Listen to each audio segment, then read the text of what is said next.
নমস্কার সবাইকে। আজকে শ্রাবণের 6 তারিখ বুধবার।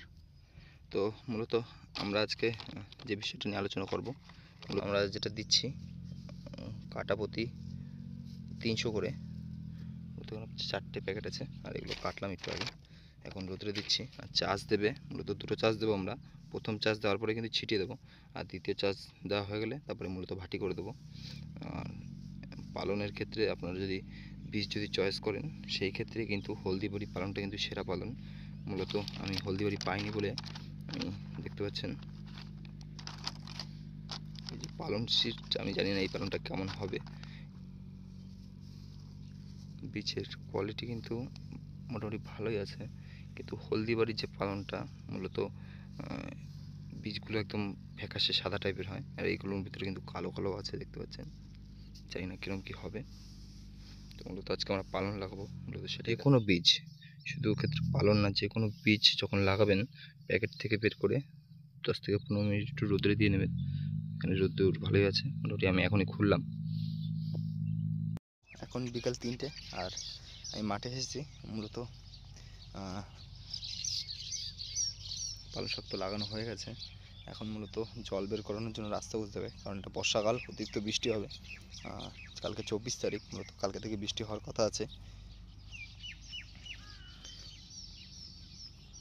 আর আপনাদের যদি দেখাই তাহলে আমার মূলত জমি, আর জমি জল বের করার রাস্তা মূলত এটা মূলত আমাদের বিলের দিকে চলে যায় নদীটা।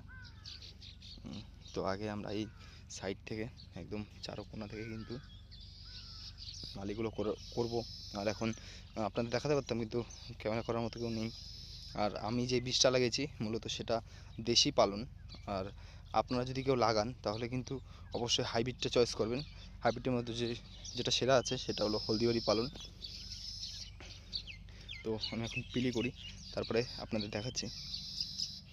কালকে বিকেলে কিন্তু এগুলো করতে করতে অন্ধকার হয়ে গেছিলো, তো আপনাদের দেখাতে পারিনি।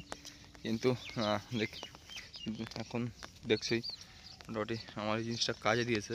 মোটামুটি দেখো, এখন শুধু নালিতে জল রয়েছে, আর যা জল ছিল মোটামুটি সব এই থেকে বেরিয়ে গেছে।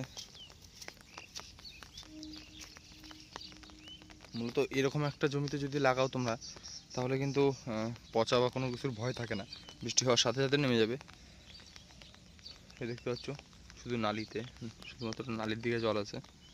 এই নালি বরাবর সব জল নেমে গেছে। আর আমি মূলত যেরকম করেছিলাম সেরকম যদি তোমাদের দেখাই, চারোদিকটা প্রথমে নালি করে নিয়েছি। এদিক থেকে দেখতে পাচ্ছ চারিদিকটা নালি করে নিয়েছি। আর দেখাই, পরপর 3টে ভাটি করেছি। মূলত এই বরাবর পরপর তিনটে ভাটি হয়েছে। এই একটা ভাটি দেখতে পাচ্ছ, দুটো ভাটি, আর ওই পাশে একটা 3টে ভাটি, আর মিডল দিয়ে একটা বরাবর নালি করেছি। মূলত দুই সাইড থেকে জল নামানোর জন্য। মোটামুটি ওই কোণা থেকেও জল নামবে, আর এই কোণা থেকে তো নামছেই।